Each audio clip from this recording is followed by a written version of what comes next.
حضرت عمر رضی اللہ تعالیٰ عنہ کا دربار لگا ہے۔ حضرت عمر نکلے یروشلم میں، ایک اونٹ ہے ایک غلام ہے، کبھی وہ سوار ہوتا ہے کبھی آپ باری مقرر کی ہے۔ جب قریب پہنچے یروشلم کے تو عمر کی باری نکیل پکڑنے کی اور غلام کی باری اوپر سوار ہونے کی آ گئی۔ غلام نے کہا آقا میں مرضی سے اپنی باری چھوڑتا ہوں، آپ آ جائیں، دشمنوں کے مفتوحہ علاقے میں آ رہے ہیں، تازہ تازہ علاقہ فتح ہوا ہے، اسلام کی شان و شوکت ظاہر ہو۔ عمر نے کہا اسلام کی شان و شوکت ایسے ظاہر نہیں ہوتی ہے، اپنی باری پہ تم بیٹھو گے، اپنی باری پہ میں بیٹھوں گا۔ لوگ منتظر کھڑے ہیں، دور سے جب دیکھا کہا اس کی ہیبت سے کانپتے تھے ہم، یہ تو کوئی حبشی لگتا ہے، رنگ کالا ہے، ہونٹ موٹے ہیں، اس سے تو زیادہ حسین اس کا غلام ہے جو آگے آگے چل رہا ہے۔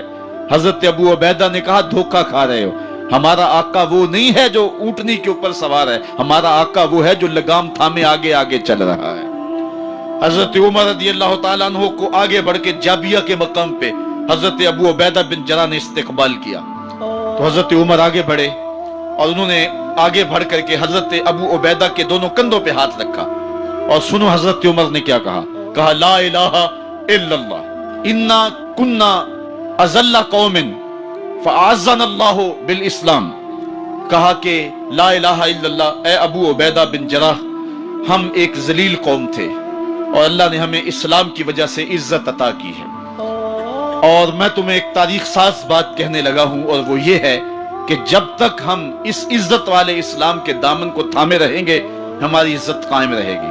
اور جب اسلام کے علاوہ کسی اور جگہ سے عزت ڈھونڈیں گے تو رسوا کر کے رکھ دیے جائیں گے۔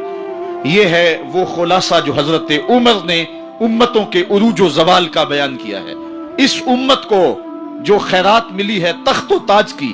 وہ پینٹاگون سے نہیں ملی، وہ واشنگٹن سے نہیں ملی، وہ وائٹ ہاؤس سے نہیں ملی، وہ محمد عربی کے جوڑوں کا صدقہ ملی۔ ایک شخص کو پکڑ کر لوگ لے آتے ہیں کہ اس شخص نے ہمارے باپ کو قتل کر دیا۔ حضرت عمر رضی اللہ تعالیٰ عنہ نے پوچھا کیا ماجرا ہے بھائی؟ اس نے کہا جی واقعی میں ان کے باپ کا قاتل ہوں، لیکن میں نے قصداً قتل نہیں کیا، ہوا یہ کہ میں ایک مسافر ہوں، جا رہا تھا، راستے کے اندر سبز چراگاہ تھی، میرا اونٹ بھوکا تھا، اس چراگاہ میں داخل ہو گیا، اس کے بوڑھے باپ نے پتھر اٹھایا اور میرے اونٹ کو مارا، اس کی آنکھ نکل گئی، مجھے بڑا غصہ آیا، میں نے وہی پتھر اٹھا کر اس کے باپ کو دے مارا، لیکن وہ ایسے ٹکانے پہ لگا کہ اس کا باپ فوراً فوت ہو گیا۔ میرا قصد اور ارادہ نہیں تھا، لیکن بہرحال میں اس بات کا اقراری ہوں کہ میں نے اس کے باپ کو قتل کر دیا ہے، آپ جو حکم سنائیں میں اس کو قبول کروں گا، لیکن میں ایک مہلت مانگتا ہوں کہ میرے دوست میرے بھائی کی کوئی رقم میرے ذمے ہے، میرے پاس اس نے امانت رکھی ہوئی ہے اور وہ مجھے پتا ہے کہ میں نے کہاں چھپا کے رکھی ہوئی ہے، اگر آپ فیصلہ کر دیتے اور میری گردن کاٹ دی جاتی ہے تو وہ امانت جو میں نے رکھی ہوئی ہے سنبھال کر کے میرے علاوہ کوئی جانتا بھی نہیں ہے تو وہ اس تک کون پہنچائے گا؟ اگر آپ مجھے 3 دن کی مہلت دے دیں تو میں جا کر کے اس کی امانت اس کو واپس کر کے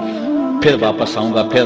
یہ پھندا پھانسی کا میں اپنے گلے میں ڈلوانے کے لیے تیار ہوں۔ حضرت عمر رضی اللہ تعالیٰ عنہ نے فرمایا کہ کوئی شخص تیری ضمانت دے دے تو ہم تجھے چھٹی دینے کے لیے تیار ہیں۔ اس نے دائیں بائیں دیکھا، پورے مدینے میں اس کا کوئی شناسہ ہی نہیں تھا، واقف ہی نہیں تھا، ایک اجنبی شخص تھا۔ حضرت ابو ذر غفاری کھڑے ہو گئے، کہا حضرت عمر میں اس کی ضمانت دیتا ہوں۔ ضمانت دے دی گئی، وہ چلا گیا۔ تیسرے دن وعدے کا جو وقت تھا لوگ جمع ہو گئے، دربار لگ گئے، ابھی تک آنے والا نہیں آیا۔ لوگوں نے کہا ابو ذر تو نے غلطی کی ہے، ایک اجنبی کی ضمانت دی اور ابھی تک وہ نہیں آیا، اور میاں صاحب فرماتے ہیں ایک بار جو پھانگیں اڑ جاندے اور پھر کدی نہ پھنس دے دے۔ ظاہر ہے وہ چلا گیا، واپس تو نہیں پلٹ کے آئے گا، اسے پتا ہے کہ آگے سیدھی سیدھی میری موت ہے، تو تم نے یہ کیا غلطی کی؟ خیر آپ نے فرمایا کہ اگر وہ نہ آیا تو یہ پھانسی کا پھندا میرے گلے میں ڈال لینا، لیکن بہرحال میں نے اس کی ضمانت دی۔ کچھ عرصہ بیتا کہ دور سے گرد و غبار اڑتا ہوا دکھائی دیا، جب صورت واضح ہوئی تو وہی شخص تھا۔ حضرت عمر فاروق رضی اللہ تعالیٰ عنہ کے دربار میں کھڑا ہو کہنے لگا حضرت کسی وجہ سے تاخیر سے پہنچا ہوں، معذرت چاہتا ہوں، اب جو حکم ہے پورا کیجیے۔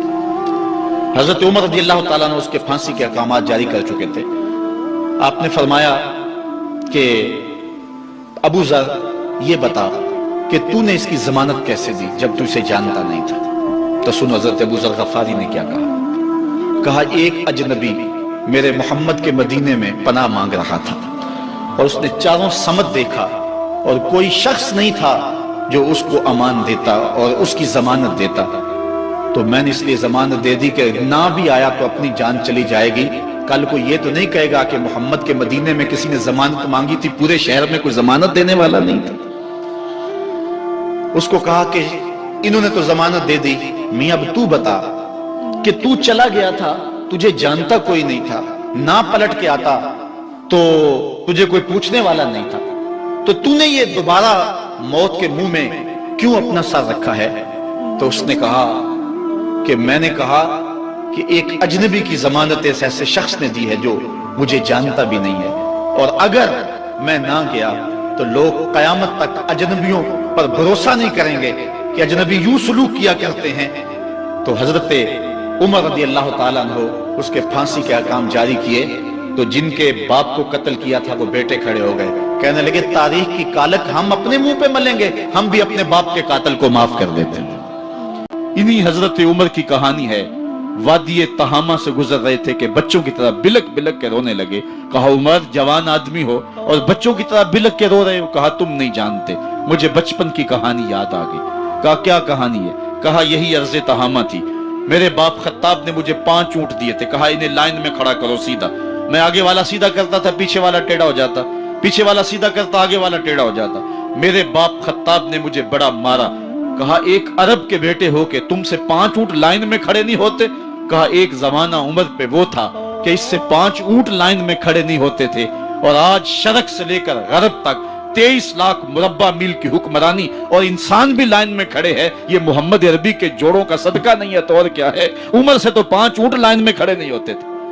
تو یہ عزتیں، یہ تخت و تاج، یہ حکومتیں ہمیں حضور کی دہلیز سے ملی۔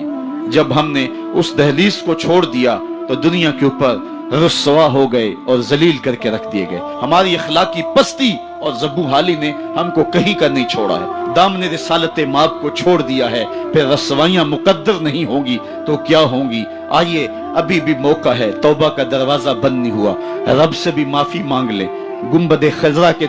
مکین کے حضور بھی ہاتھ جوڑ کے کہیں چھوڑ کے آپ کا دامن رحمت، آقا ہم سے بھول ہوئی، کھو دی اپنی قدر و قیمت، آقا ہم سے بھول ہوئی، دیکھ ہماری آنکھ بچولی، اپنے سینے اپنی گولی، بھول گئے ہم در سے اخوت، آقا ہم سے بھول ہوئی، دنیا کے ٹھکرائے ہوئے ہیں، تیرے در پہ آئے ہوئے ہیں، کھول دے اپنا باب رحمت، آقا ہم سے بھول ہوئی۔ عبداللہ بن عمر اور عبید اللہ بن عمر بصرہ سے گزر رہے تھے ایک جنگ سے واپسی پر، تو حاکم بصرہ نے آپ کو کچھ پیسے دیے کہ یہ مال غنیمت میں جا کے جمع کروا دینا، اور پھر خود ہی مشورہ دیا کہ عراق کے اندر فلاں فلاں چیز بہت سستی مل جاتی ہے اور حجاز میں ان چیزوں کی قیمت زیادہ ہے، تو اگر آپ ایسا کر لیں کہ یہ ان پیسوں سے خرید لیں اور جا کے مدینہ المنورہ میں فروخت کر دیں، تو جو زائد پیسے آپ کمائیں گے وہ آپ کے ہوئے، اور یہی اشرفیاں جو میں نے دی ہیں آپ کو، اتنی اشرفیاں بیت المال میں جمع کروا دینا، تم نے محنت کی ہوگی، تجارت کی ہوگی، تو جتنے بچیں گے وہ آپ کے ہوں گے۔ تو انہوں نے کہا بہت اچھا، وہاں سے مال خرید لیا، مدینہ المنورہ میں آ کے بیچ دیا، جتنی اشرفیاں انہوں نے وہاں سے دی تھی بیت المال کے لیے اتنی بیت المال میں جمع کر۔ حضرت عمر رضی اللہ تعالیٰ عنہ کو پتہ چلا، بیٹوں کو بلایا، کہا کہ سنا ہے تم نے کوئی کمائی کی ہے؟ کہا جی ہم نے تو تجارت کی اور جو مال لیا تھا اتنا مال بیت المال میں جمع کروایا ہے۔